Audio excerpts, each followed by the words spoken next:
Hello, everybody. I'm Rafe Lawson, Executive Director of the Profitability Analytics Center of Excellence, or PACE for short.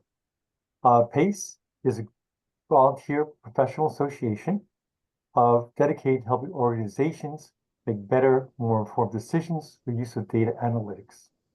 We do this with the use of integrated causal models following our profitability analytics framework. If you'd like to become a member of PACE, it's free, and you'll get access to our other thought leadership, including webinars, podcasts, articles, interest groups, ebooks, and much more. So I encourage you all to go to profitability-analytics.org to sign up and become a PACE member. So it's my pleasure today to host the next webinar in our series on practical AI use cases for the CFO team. I'm excited to have two great speakers today, Fletcher Cox, co-founder of Caprus, and Edward Roske, CEO of SpotlessMind. Edward has a Master of Data Science and Business Analytics from Southern Pennsylvania. He's written over technology books, spoken in over 75 countries, and is now CEO of SpotlessMind, an AI company that helps people understand what makes them unique. Let's put our hands together virtually for the man with the fashionable hat, all the way from Puerto Rico, Edward Roske. Take it away. Thank you, Rafe. I will attempt to live up to your introduction. If anybody has any questions as we go along, please drop those into the chat. Either if I'm speaking, Fletcher will be monitoring them. Fletcher, while he's speaking, I'll be monitoring them. We have other people that can answer them. Please, if you have a question, it means at least one other person probably has it as well. Today, we're going to be talking about things we're seeing out there in the real world. So we're going to talk about how AI is not just for chatbots anymore. It's not just front-facing. It's not something you want to put on your website or give to customer service agents. It's actually things that can improve your internal performance. So as you are going out there trying to increase profitability, trying to analyze what makes your profit rise and what makes it decrease, as you're trying to make your center excellent, we're going to give you some use cases to help with that. I am CEO of SpotlessMind. Some of you may have known me from founding various other companies. SpotlessMind is a company in stealth, so I can tell you that the website, spotlessmind.io, launches on November 23rd. If you're curious why I'm being so vague and obtuse about it, there are several patents being filed for on November 22nd for the new company. I will suffice to say it is using AI to better understand what makes humans human and then helps them do something with that information. I'd love to connect with all of you via LinkedIn. That's my handy dandy LinkedIn QR code in the bottom right corner. Take a photo, we can connect. I will then tell you on November 23rd what I'm not telling you now. Suffice to say, I've lived finance since I was 22 years old. I don't know if you could tell by the gray of my beard, I'm slightly older than that now. I've run many, many companies, but my current passion is artificial intelligence. We are at an inflection point, but it's something that has been rising. If you look at the volume of data that has been created, it doubles the printed word about every 2 years. Not quite Moore's law, but if you look at all of the information that was collected from the dawn of time through the start of 2022, we have generated more information than that from 22 to 24. To explain this chart a little bit, up the y-axis, there is a zettabyte. A zettabyte is 1 trillion gigabytes. That is a billion terabytes. It's an ungodly large amount of information. Planet Earth hit our first zettabyte somewhere around 2012, give or take about 4 years. It's a little difficult to tell when we reached it, but we definitely did. Where we are right now is, it's pausing. Oh, hold on, I'm going to reshare my screen. That was great fun. While it's pulling back up, that's what good thing to now get the technical difficulties out of the way right at the beginning.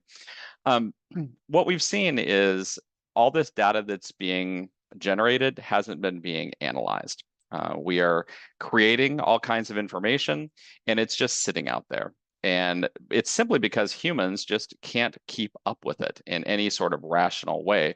So what we are forced to do is figure out how we can actually do something with all that information. The answer is quite simple. It's going to have to be artificial intelligence. And hey, we're back to sharing slides. So when you look at, some of you have an Oracle background. My background is Hyperion, now Oracle EPM. But as great as that was for gathering information, where we are right now is we need to do something with all that EPM data, all that data warehouse data, all that transactional data. OpenAI, it's hard to believe, has not hit, ChatGPT from OpenAI has not hit its second birthday yet. Where we are right now is right about there at 2024. There's that zettabyte out there. So we hit that zettabyte within 4 years of 2012, somewhere between 2008 and 2016. By the end of next year, we're going to be at 200 zettabytes. The only method we have for absorbing all that is artificial intelligence. Where it's growing is it's continuing to grow exponentially. There is no possible way humans could keep up. Now, with any new technology, there's an adoption curve. If you look at artificial intelligence, there's a difference between our personal lives and our work lives. In our personal lives, we all are using some form of AI, even if you don't realize it. When you go out to Google and you start typing in your query and it auto completes what it thinks you might want to ask for, that's artificial intelligence. But most of us, as I said, first noticed ChatGPT a little less than 2 years ago. And we all started using it in our personal lives.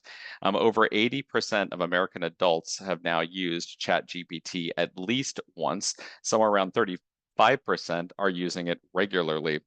But there's a big difference in what we're doing in our personal lives and what we're doing in our corporate lives.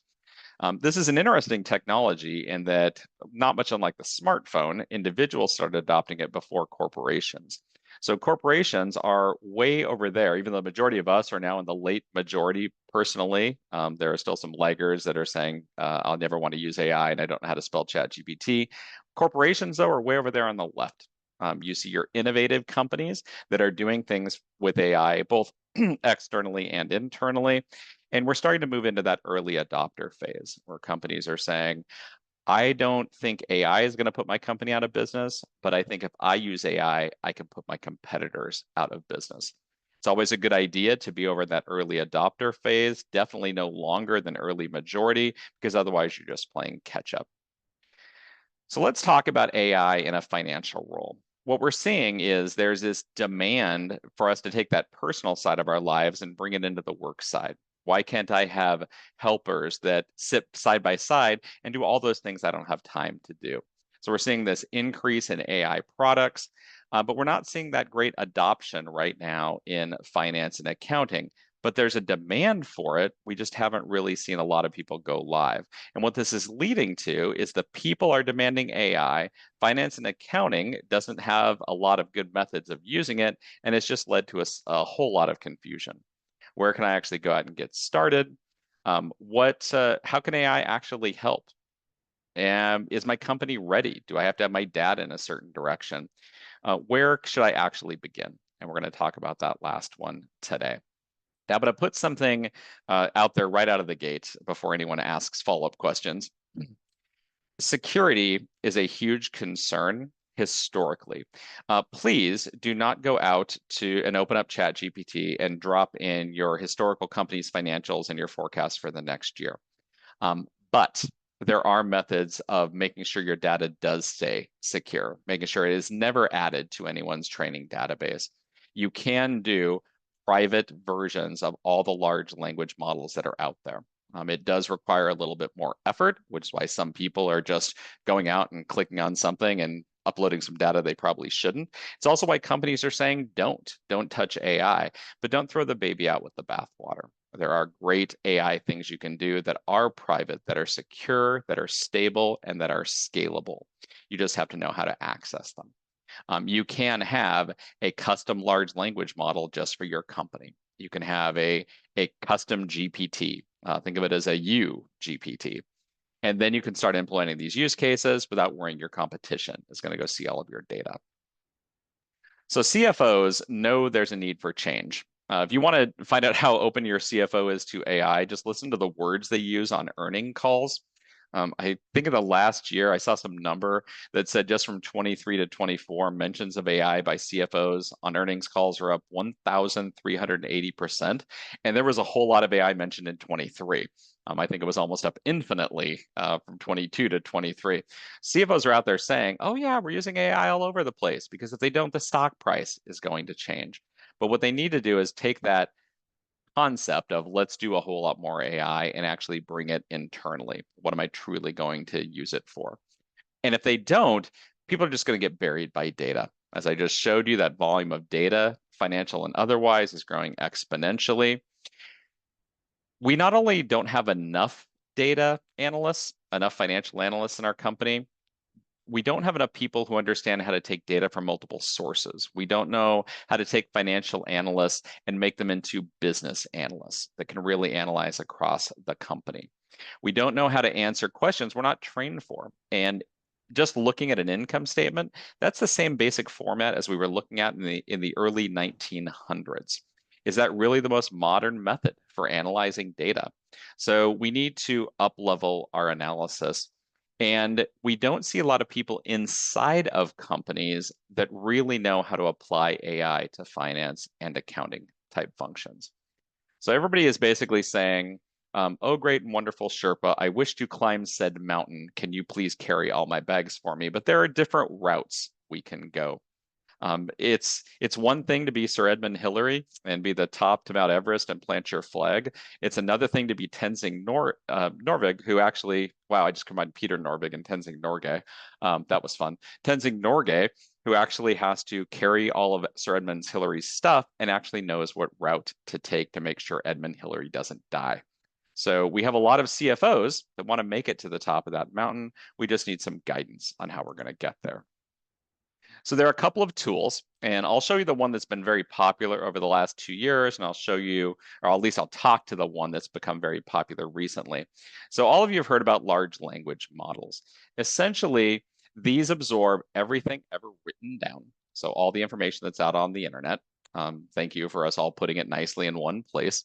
It also has the ability to take and analyze some levels of visual data and auditory data. So it can listen to recordings, it can watch videos, it can look at pictures, understand all of those. But at the end of the day, a large language model is used to figure out, based on where you've been, where you should probably go.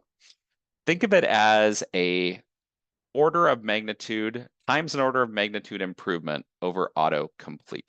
So it's not just trying to complete your sentence, it's trying to say, based on all this information you had, what is the most likely things that I could say about this? So it can look, if you give it an income statement, it's not just auto completing the sentence, this is an income statement. The most likely thing you're going to say is, this is an income statement that I need to analyze, and therefore here's some analysis that I've done based on all of those numbers that you gave me. So it not only understands language, it's able to generate, and it's able to get better and better through various learning models over time. Large language models, think of it as the smartest person on the planet waiting out there to answer any question you might ask. It scales really well. You can customize it to your own company. So instead of saying revenue, maybe at your company, you call it total sales. It's able to say, well, instead of saying revenue, say total sales. It looks at context. It knows the context of your company, the context of your questions, the context of the data that you provided. You can ask any type of question. You could say, not only do I want to see the top 5 scenarios that might be facing my company, maybe I want you to analyze a spreadsheet. Maybe I want you to actually generate not just words, but generate charts. Maybe I want you to generate Excel. And it can run totally on its own. So as a CFO, as a person in the Office of Finance, we have this huge volume of data. We now have a tool that we can use to analyze it. And it doesn't care how big that data is. It can handle the internet, therefore it can handle your company's data. And it can put it together in a nice level of workflow. It can automate it, make sure all the tasks are done. A large language model is applicable to all of us in our personal lives. What's different about a company is that we can customize that large language model specific to us. As an individual, I'm probably not going to customize and fine tune and make a large Edward model. But let's say you're Walmart. You're probably going to have a large Walmart model so that it doesn't think that you're Target or Best Buy or Amazon. So large language models are kind of where the world is right now. Where is the world actually going? And that is something called AI agents. Hmm. An AI agent is something that can not just answer your question, but can then do something with that answer. So you can say, I want you to reconcile my data. Well, a large language model will take and compare everything in column A to everything in column B. It'll come back and say, most of your data matched. Here are the 5 things that didn't. But that exact same comment, reconcile my data, when provided to an AI agent, will not only figure out the 98% of your data that ties, it'll figure out the 2% that doesn't. And then if you give it the ability to do so, it'll go fix it for you. Maybe you did one side of a debit, but didn't take the other side on a credit. Or you had an intercompany and one partner inside your company traded to another one, but the other one never received that transaction. It can actually go fix those things for you. It can look at an invoice and figure out who it needs to route it to. It can look at your accounts receivable and figure out who it needs to give follow-up letters to. So it's actually able to not only perceive the most recommended action, it's able to make a decision and then take that action. And it gets better and better over time. This gets the humans out of doing the grunt bulk work. Now, a lot of us humans think that that's why we're here, is to do the really boring, repetitive stuff that makes us wait for the sweet release that death might bring every single working day of each month. Turns out, robots, computers, AI are really good at those manual tactics, leaving for us that more strategic, the more creative, the more action-oriented things. So let it do the bulk actions so that we can go make sure we enact change. We can cause physical actions to be taken at our company to make sure that we're actually getting better and better over time.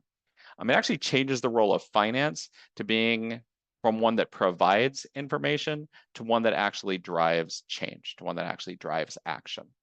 AI agents are pretty new.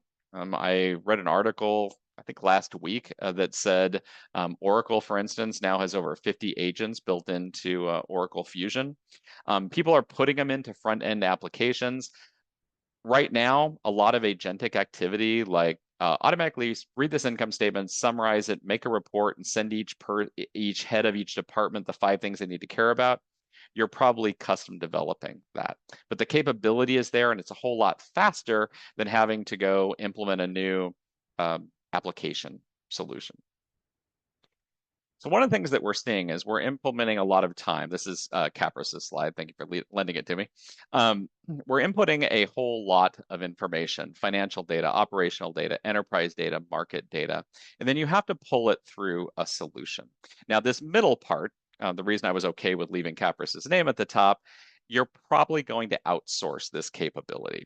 Unless you have an IT department waiting around sitting for someone to give them something to do, there is a bit of technical effort that's required. You're going to need to do some data integration. Then you're going to need to figure out what that AI deployment actually looks like. Is it going to be through OpenAI? Is it going to be through Anthropic, Google Gemini, Microsoft Azure, OpenAI? Are you going to custom build a solution? Are you going to use Oracle Cloud Infrastructure AI? Whatever that solution is, you need to integrate the data, and there's a bit of API coding that has to happen. But at the end, the business people receive the benefit. They can have agents that take actions. They can have analysis that happens automatically. They can have applications that are created that people can go in and use, and it looks like magic because it's such an advanced technology, and it can route it wherever it is you want to go. So I'm going to talk you through the 5 top use cases I'm hearing right now. All of these are either live or being developed for various companies that I have talked to. I thought, hey, I'm presenting on the Profitability Analysis Center of Excellence webinar. I probably should start with profitability analysis. Truly understanding profitability is a lot more involved than just looking at the bottom line of net income. One of the things that PACE has created is an entire methodology to help you understand those profitability aspects, what drives more profitability, what takes away your profitability. But humans have to do a whole lot of that. We have to go in and say, oh, what are our high margin products and services? Where are we spending money? But then you can't just say where are we spending money by department. It's got to be by department, by product, by service, by customer, by market, by trade. How are we getting it done? We're getting it done through human tribal knowledge, basically the stuff that individual people actually know. And the volumes of data, because the dimensionality keeps increasing and increasing, is far greater than those humans can actually keep up with. So we know we want to analyze profitability, but humans can only help so much. Once you go from being a small company to a mid-sized company, they're really just trying to keep the wheels from falling off the car. Once you go to a massive, large corporation, unless you throw people or money at it, we've got to turn to computers. So the first thing we have to do is essentially clone everybody. We still need all of those humans, but we need to increase their capacity. So you take the knowledge from, I don't know, let's make up a person, Bob, the financial analyst. And Bob is really good at understanding our business. He knows exactly the line items to look at. He knows the divisions he needs to pay attention to and the markets that he looks at. And he has a thought process that he goes through, and he does it every single month on repeat. And all everybody says is, if we had 10 more Bobs, this would be the most profitable company on earth. There would be no stopping our path towards global domination. But what we have to do is we have to take that tribal knowledge inside of Bob's head, and now we can finally clone him. We have to make an AI that thinks like Bob. So Bob can go do the stuff that no computer can do, that only Bob can actually do. I'll stop talking about fake made up Bob now.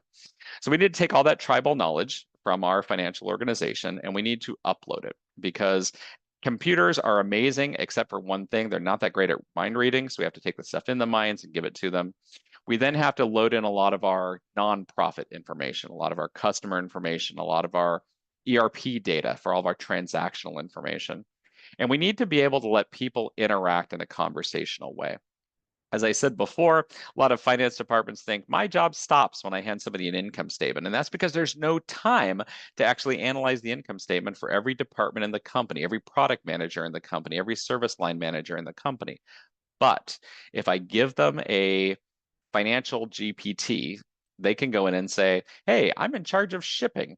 Can you tell me where I'm actually spending more in costs over the last 5 years? I want to understand where I can decrease it. Maybe I want to see it in a nice chart because I actually don't like looking at a ton of numbers. Oh, you know what? I need to dive into the detail and send this back to somebody because I think we need to make a change. Export it to Excel. Let me send them an Excel spreadsheet. So whether we're doing things like cost of goods analysis, or we're trying to make our jobs more profitable, or we're trying to allocate costs all the way down, or figure out where we should actually assign our resources across the company, AI is a good fit for it. Speaking of analysis, we can't just analyze in a silo anymore. It used to be, oh, I'm a financial analyst, I analyze finance, or I'm in the HR department, I analyze people. Well, now people want to see their entire income statement divided by the number of people that are in that department. So you can actually understand spend per person by line item. Well, that requires data across a couple of systems and bring them together. What's the problem? Well, finance speaks in accounts and debits and credits. HR speaks in people and departments. How do we combine all that?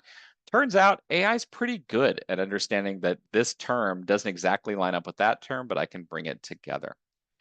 We want to give people greater access to information. As the information grows, we don't just want to show them all the details. We want to let them dive into the important things. So where do we actually start? Well, we can take those generic large language models and we can make them large analyst models. We can have them talk to all those systems that are out there. They can analyze our data autonomously. As you throw in new data, it doesn't even blink, and it's doing it 24/7. And like I said earlier, it's not just spitting out a ton of reports that none of us have any time to analyze, plus we're all not that great analysts. It's actually giving me a way to converse with it and ask deeper questions. You can use it to produce a whole lot of reporting packages, or it can just produce the reports that it thinks are relevant to you. So instead of saying, well, here are 200 reports, you pick one, it says, I internally ran 200 reports. Here are the two you really, really need to look at right now. And then lets you interact with it ad hoc, and then lets you take KPIs and figure out both at a high level and a detailed level, what should I be paying attention to? This is a big buzzword. Buzz two words, buzz phrase these days, anomaly detection. Don't have me pay attention to the 98% that works. Have me pay attention to the 2% that seems odd, something that actually doesn't line up, or the 2% that's going to get me promoted today, or the 2% that's going to get me fired today. Traditional systems are not really good at saying, I've got most of it handled, don't worry about it. But AI can make it virtually autonomous, just like an autonomous car. Oh, you're driving down the freeway at the speed limit? I can pretty much stay in a lane, and I know it's to slow down if a car's in front of me. But all of a sudden, you're trying to back into your driveway, and there's a garbage can where there shouldn't be a garbage can, and the car says, hey, I think I'll let you handle it. From here, AI can now do the same thing. It only knows how to it knows how to deal with the good stuff, and the stuff that seems anomalous, it can raise up. Traditional systems, you had to tell it A equals B. You had to tell it, here are all the rules. If it falls outside of this threshold, like let me know, or maybe it's variable based. And then humans had to come in and look at every single transaction. It took forever. It was extremely error prone.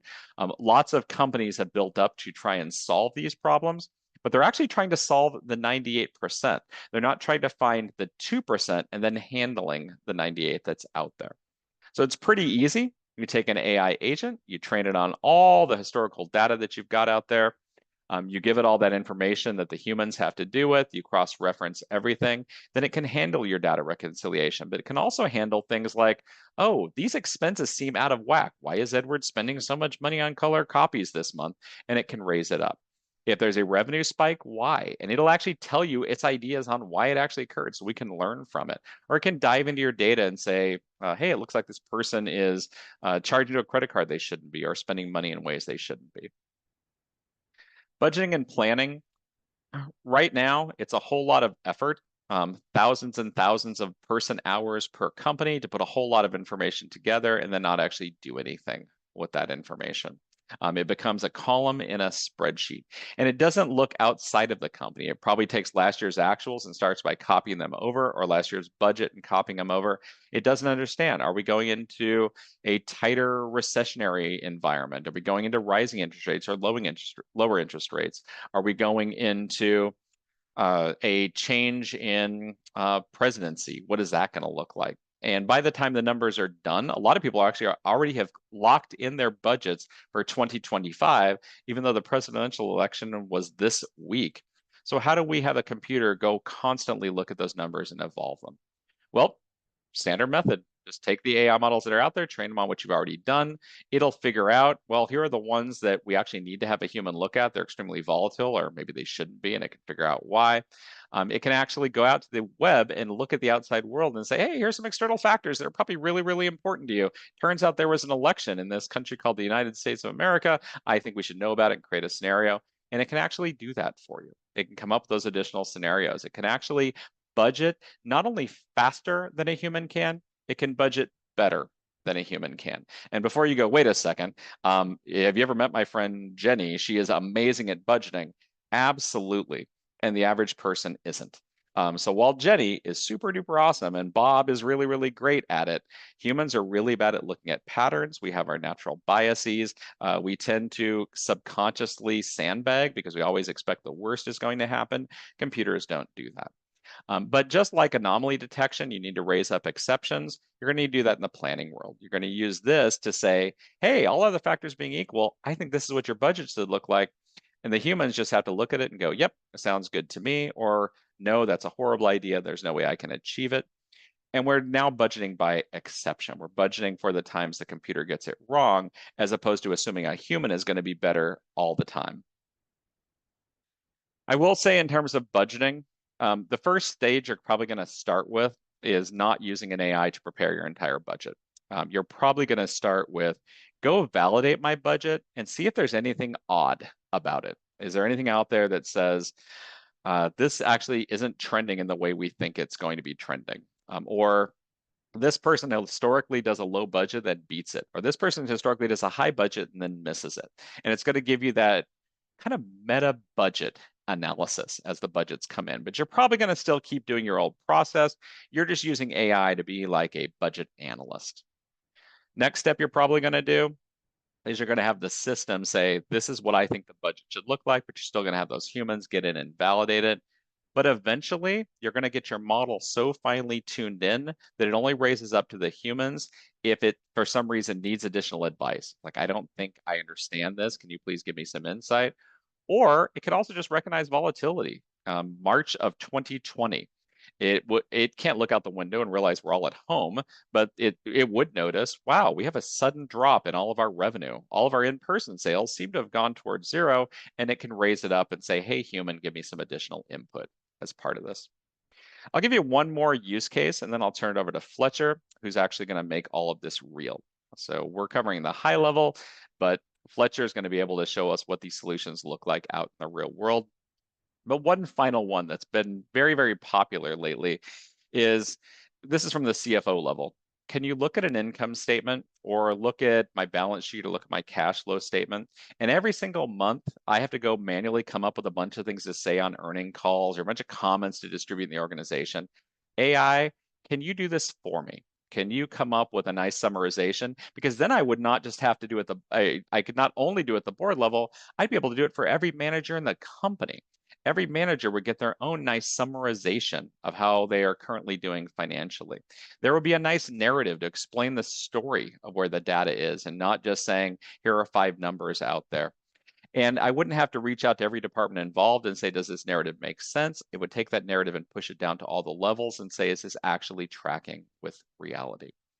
Now, this one, same as before, I don't want a generic ChatGPT model out there, not just for security, but I want it to be specific to my data. So I have to train it on my information. I'm then going to use Gen AI to analyze and summarize it all. And I'm going to have it only raise up where, hey, I can't figure out how to explain this number. This seems bizarre. It'll raise that up and have a CFO or a financial analyst do it. What I eventually get is I not only am distributing reports, I'm distributing summarization of those reports in natural language for whatever the person is. Say I've got departments around the world. Well, my departments in Germany see that summarization in German. My departments in Argentina see that summarization in Spanish. In Japan, they see it in Japanese. You can actually teach it. This is the way I like to see comments. You can actually give it kind of a template and it'll figure out, oh, you like to see that? That's an excellent example. I'll do that each month. And then if you want some level of approval, so it just doesn't go say things to your shareholders without you approving it, we could say pass those through each manager to say, yep, that is indeed what happened in my department, or pass them through the CFO where he says, yep, I'm comfortable with that, or she says, no, I'm not comfortable with that, and it goes out and modifies all of those. So I've taken all those use cases and summarized them down to 5. What I'm going to do now is turn it over to one of the co-founders of Caprus AI to say, how does this all become real? How can we take each one of these and make it?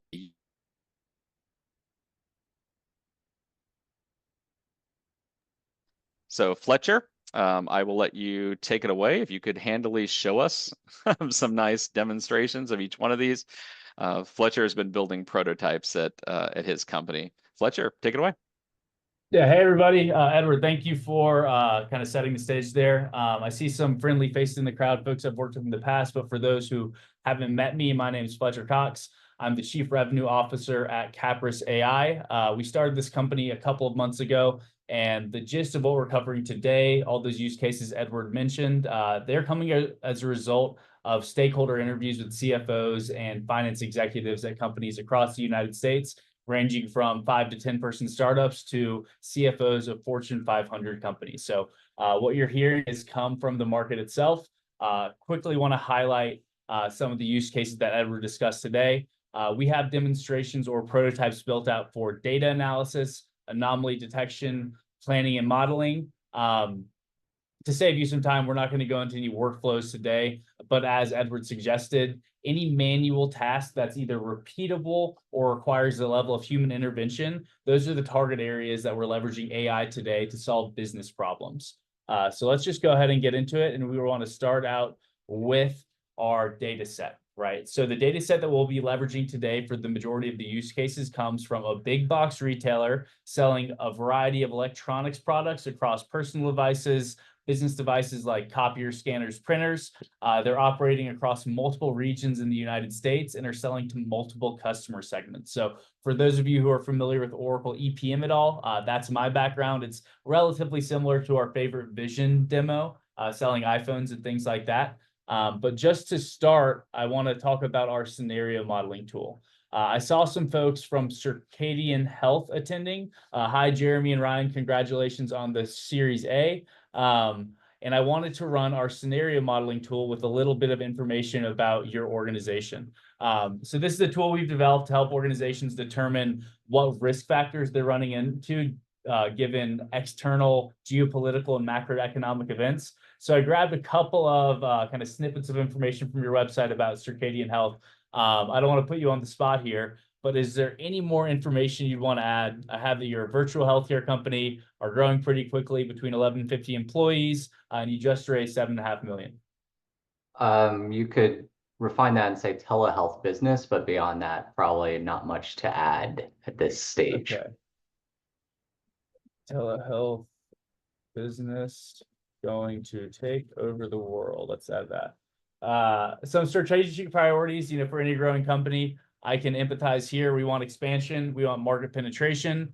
Some of our key concerns are always going to be labor costs, data privacy, especially in the healthcare space, and then technology disruption as other folks are leveraging AI for healthcare as well. But I'm in sales, so revenue growth is always top of mind, and we got to make sure our working capital is adequate to meet our growth goals. So I'm going to run this analysis right now, and we'll check back in towards the end of the presentation.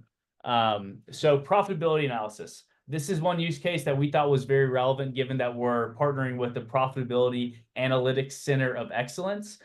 So in this case, we're a financial analyst or we're an executive, and we want to determine what products are bringing home the bacon, right? What products should we invest in for the following year? What products should we maybe consider discontinuing and investing in different product categories? As a retailer, we're always running discounts and promotions, and so we also want to look at the impact of discounting on our margin and our bottom line. So as you can see, we call this like conversation-aided analysis. So the tool, this agent, has been fine-tuned to run profitability and financial analysis. So we'll start out with plain text. Let's run a profitability analysis, and it'll review data across sales, profit, region, and a whole bunch of other dimensions. Right out of the gate, it'll tell you your most and least profitable products, which is relevant, and then the impact of discounting on your profit margins. MD&A, management discussion analysis, that's embedded in every prompt, every action that AI is going to take, as well as PNG image visualization. From an executive reporting perspective, folks want their data and they want it now. I was thinking of the J.G. Wentworth, it's my money and I want it now. Anyway, it'll go through and create visualizations from each of the prompts that we just went through. So this is showing profit by customer segment and also profit by individual region. Additionally, we'll be able to see the real-time impact of discounting on our profit. And we'll be able to regenerate these charts in really any format that we want. This might necessarily be the specific type of profitability we're looking for. Profitability by customer segment, that's a little bit nebulous to articulate. So let's go into actual product level analysis. We want to look by region, by month, and by customer category. We want to be sure to include the charts listed for each output so that we're able to generate a report. And at the end, the goal is to generate an Excel output, right, for further distribution, modification, and further analysis. So, as a finance user, as a finance executive, the questions to ask yourself are, what are the benefits of conducting this type of analysis autonomously and in the span of 5 minutes, right? If you're going through and conducting a profitability analysis, what steps are you taking today? So you'll see here, I did a little bit more massaging of the actual chart generation, segmenting the charts individual images and prompting to export to Excel. As much as we try, we can't seem to take Excel out of finance professionals' hands. And so Excel functionality is cooked in to all of our AI models. And so we just exported it. Now let's take a look at what that looks like. So you'll see here, we're able to export both on a row column layout with all of the data factors that we're looking for, month-to-month sales and profit, looking at a segmented analysis of sales by customer segment. Again, all of the data that's visualized is listed to the left here. And then finally, that regional analysis that we discussed. So right out of the gate, you're able to generate Excel reports almost hands-free just by translating your thought into a prompt and allowing AI to do the actual data analysis. And something that we're getting into today, one of our theses over here at Caprus is around why do we have software in the first place, right? software was largely developed as an abstraction layer to enable people like you and me to interact with row column tabular data. Our brains aren't necessarily designed to look at data in a grid. And so now, especially with the exponential increase of data volume, we can now fine tune these digital entities, AI agents, to do what we used to do in the past. I'm a little cynical about this, but the question is, are hamburger menus, drop downs, forms, is that the best way to interact with data? Our argument is that AI agents can do it better, faster, and more accurately than any human being can. All right, on to our next kind of category or product showcase. Let's do a little bit of ad hoc analysis. I'm not sure what the process looks like at your organization, but typically an executive, maybe a chief commercial officer, will ask, okay, I'm running a hotel. Let's look at occupancy, right? What type of occupancy and rooms do we have available, right? A question will pop into an executive's head and they'll ping an analyst over email, generate a report on some category of financial operations. And so that's what we'll show you right now. In this case, we are still with that retail company. And so we want to look at, again, my top 5 performing products by region.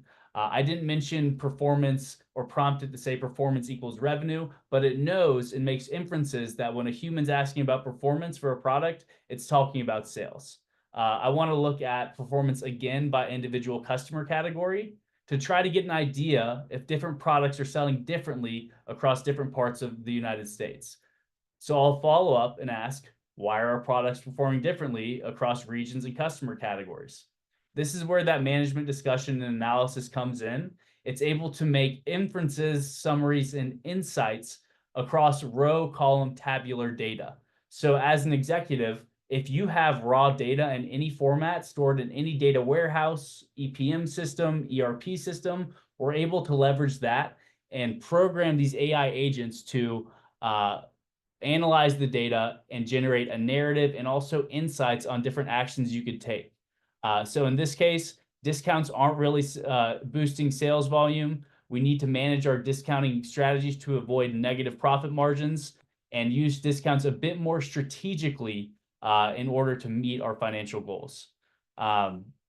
Again, we're generating reports summarizing everything we've just done, but I want to separate these by individual region, customer category, and then Thanksgiving's right around the corner. And I know our CFO is excited for the holidays. So we'll generate these in a Thanksgiving theme. And these charts, again, are exportable to Excel and ready for further manipulation, analysis, distribution in Excel, PDF, Word format, whatever works, right? Okay, moving on along here with our product showcase. Let's get to our next use case. Anomaly detection. As Edward mentioned, I didn't recognize this, but anomaly detection has become a key ingredient in our buzzword soup. One of our main goals at Caprus is to cut through the noise, right? I mean, how often or what percentage of your LinkedIn feed is AI can do this, AI can do this, AI can do this? And at Caprus, we're taking that and saying, okay, well, let's prove it, right? What are the lowest hanging fruits? And how can we implement an AI in a way that encourages customer adoption and quick time to value? Rather than boiling the ocean, we want to develop use cases that are relevant today to provide value today, right? So let's go into a little bit of anomaly detection. Again, with the same big box retailer looking at sales across months. So here, we're going to compare month-to-month sales across each year, trying to understand if any of our months were really high performers or low performers. You'll see it's leveraging order date, sales volume, sales revenue, and identifying the highest and lowest performing regions.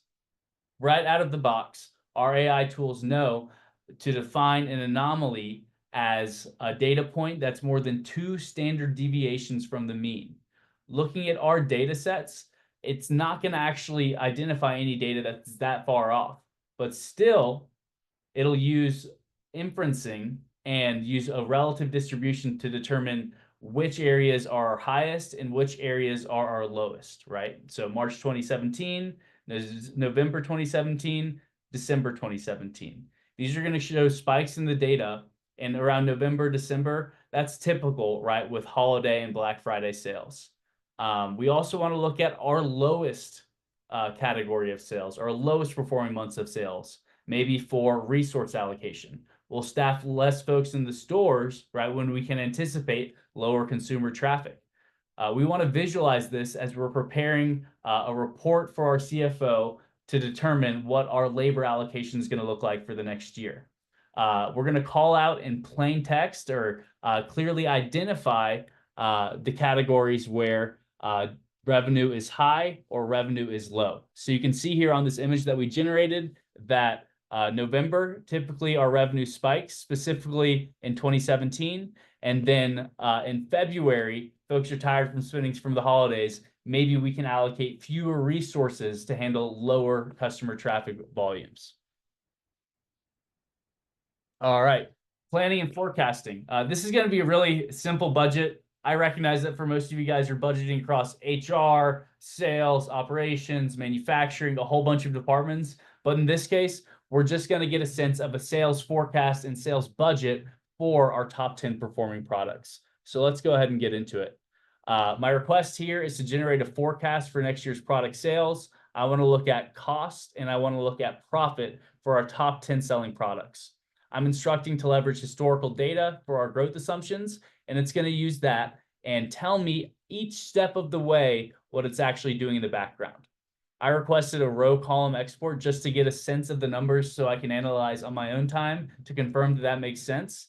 And I'll recognize some of these key insights. Again, going back to our discounting strategy, we've got to take a look at that because we have some negative profits on some of our products.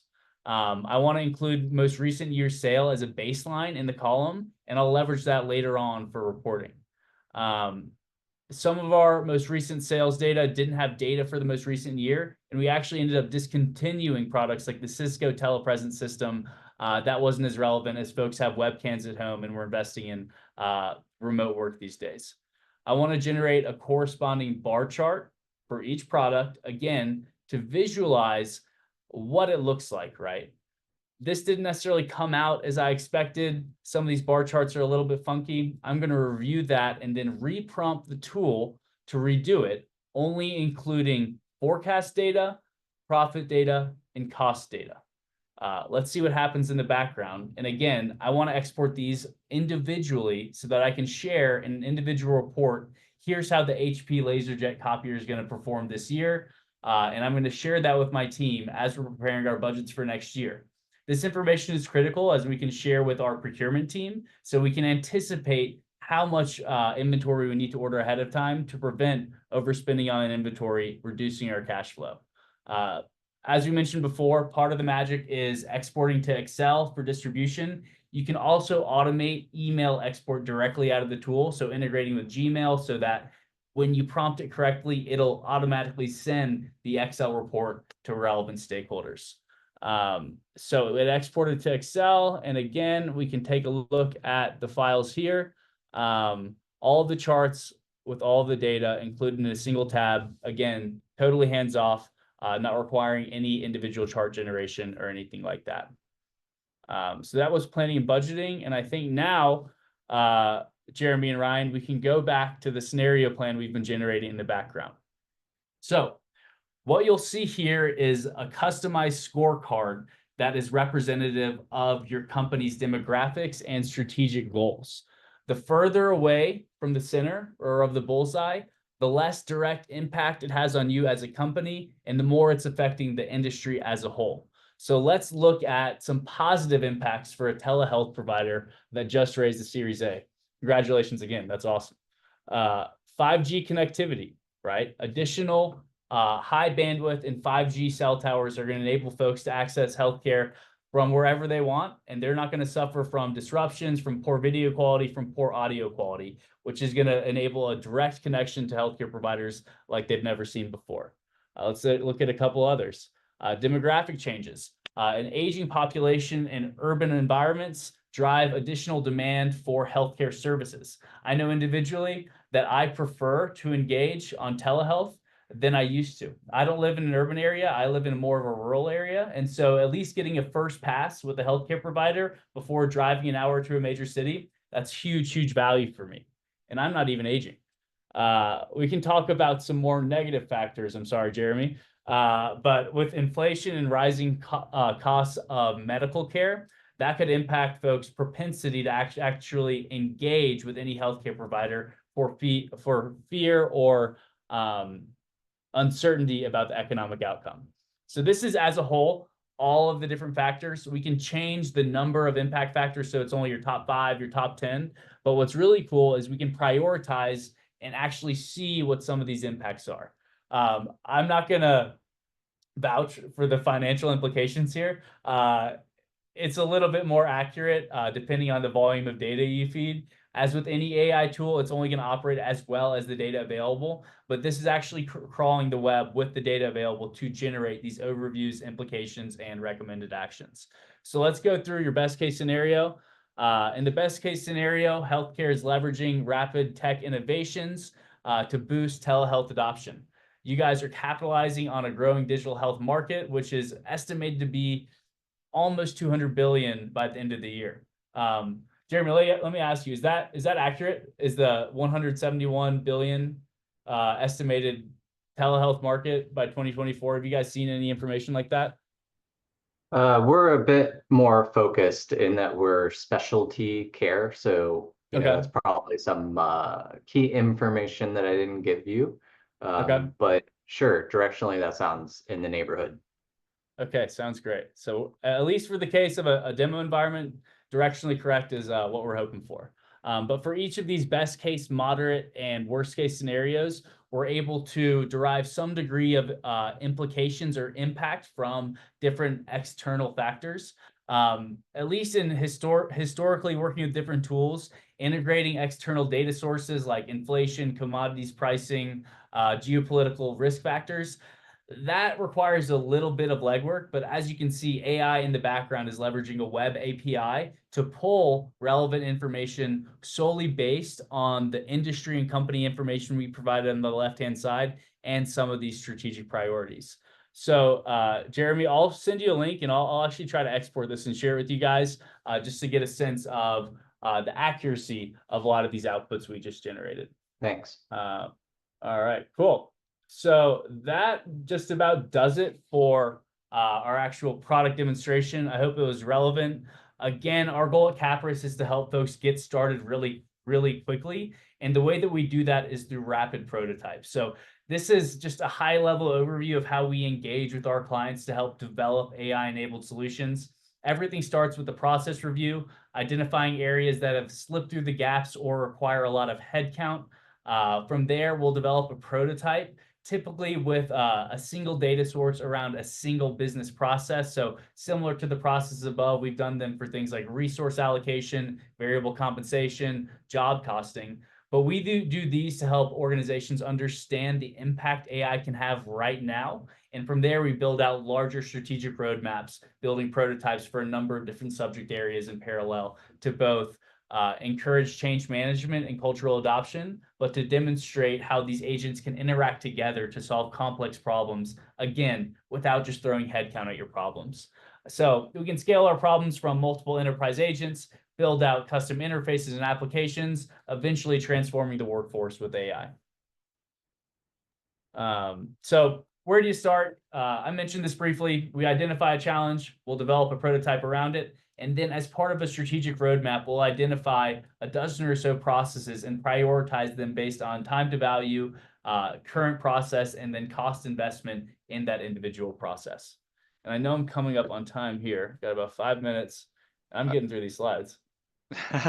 While you're pulling up your next slide, there were a few questions that came in online. They were answered. I will just state them and take credit for the answers.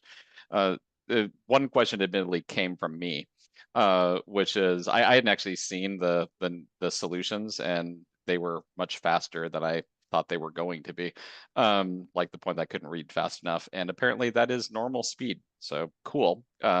AI is advancing so rapidly, I'm having a hard time keeping up. The second question was, what data sources does this tool connect to? And then Nico, who's the chief AI officer for Caprus, said it can literally connect to anything. So structured, unstructured databases, any ERP out there. it's able to connect to. It can even connect to web-based sources, which leads to the final question. Are they able to cite sources when they pull answers from the internet? Yeah, absolutely. It's limited right now per Nico to just sources that it trusts. So it's not out there, pulling things off of BuzzFeed or Reddit, but it can show you where it got it all as well, if that's something you want turned on. So, and it actually is doing some fact checking, which I think is super cool. And back to you, Fletcher, bring it home. Yeah, and just to refine that question about citations, so I didn't show on the previous screen, but all of the recommended actions and impact factors for circadian health in this example, it's referencing the actual news source or data source where it's getting that information. My ask for you guys, Toby, I know I told you I'd keep the sales to a minimum. We are developing rapid prototypes for a number of different clients. So if you're a financial decision maker, I'd love to engage with you one-on-one in order to identify a process that you think could be ripe for AI disruption based on our kind of decision-making framework. If you're a consultant and have organizations or customers who are interested in getting started quickly with generative AI, we do have partnerships with a number of management and application consulting firms. But we like to be as easy to work with as possible. We kind of see the stage of AI today, like the iPhone just got released. You see all of these advertisements of people taking amazing pictures, using social media, doing incredible things with the iPhone, but you go to the store and you can't really buy it. So we like to help organizations get started quickly with generative AI.